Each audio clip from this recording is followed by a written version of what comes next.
ในการสัมมนาผู้เชี่ยวชาญเกี่ยวกับการพยายามรวบรวมองค์ความรู้และก็ข้อมูลต่างๆเพื่อที่ว่าจะพัฒนาแก้ปัญหาโรคเบาหวานของสำหรับผู้คนทั่วโลกวันนี้มีแพทย์และก็ผู้เชี่ยวชาญเกี่ยวกับโรคเบาหวานมาประชุมกันกว่า100คนก็ถือว่าเลือกจังหวัด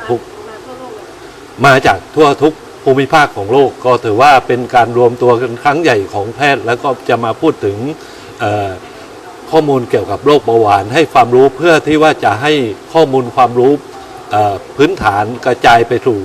การรักษาที่ถูกแนวทางก็จะกระจายไปยังถึงผู้ป่วย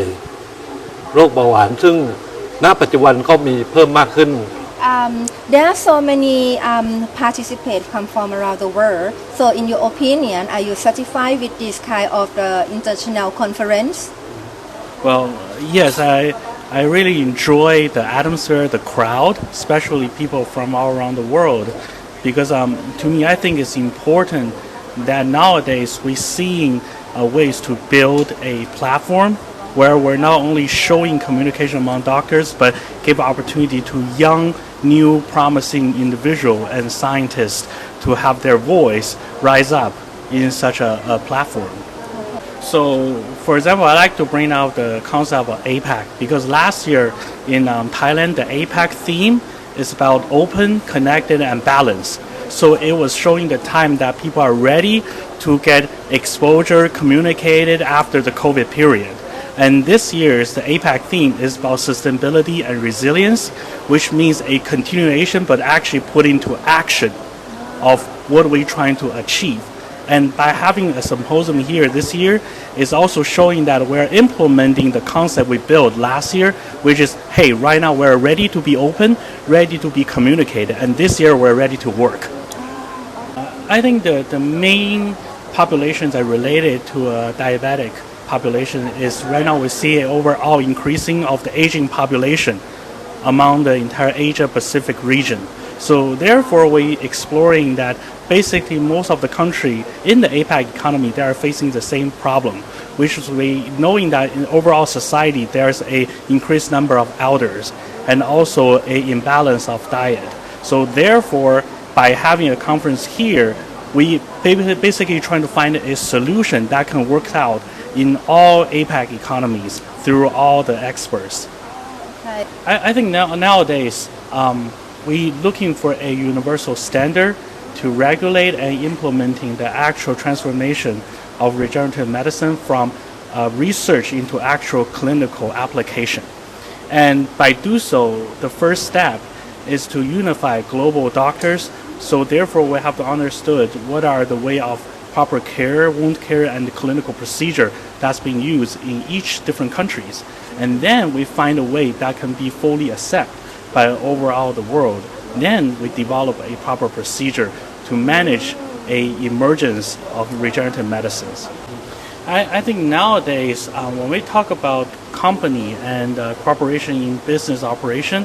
one of the major factors is what you can bring to the society. And because for me, I'm actually really care about social responsibilities among all the business associations and also corporations. So right now, everybody or all the business, they can find their own way of implementing social responsibility through the way they understood how their technology can change the world and make a difference of their societies.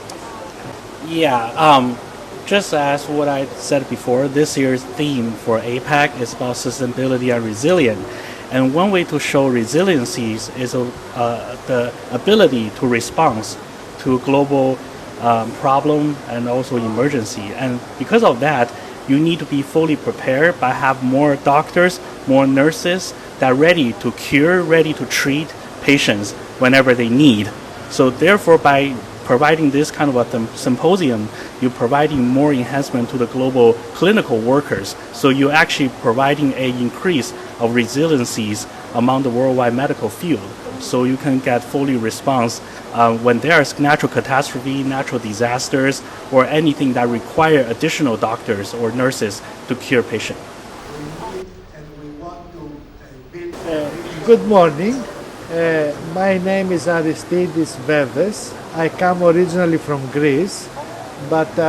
I now work at the United States. I'm a professor at Harvard Medical School. I am the Rong-Xian-Si professor of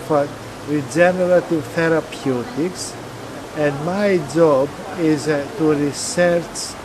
the pathogenesis, the causes of diabetic foot ulceration,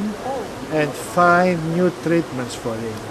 And allow me to say that it's a real pleasure to be in your nice, beautiful city and island. It's my first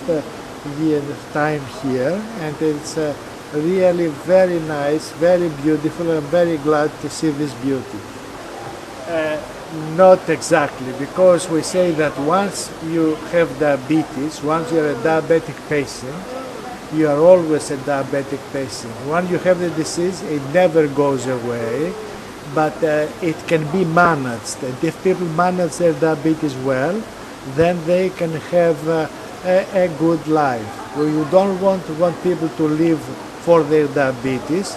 but to live with their disease, and they manage it, their life can be good.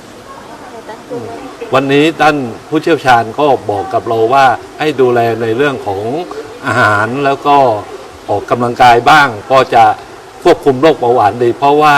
ต้องบอกว่าการป้องกันตัวเองดีกว่าการรักษาแน่นอนก็ถือว่าเป็นการต้อนรับของผู้เชี่ยวชาญที่มาเยือนจังหวัดภูเก็ตในเรื่องของการประชุมสัมมนาอีกครั้งหนึ่งที่ว่าผู้เข้าร่วมประชุมทุกท่านก็ภาคภูมิใจแล้วก็รู้สึกปลื้มใจมา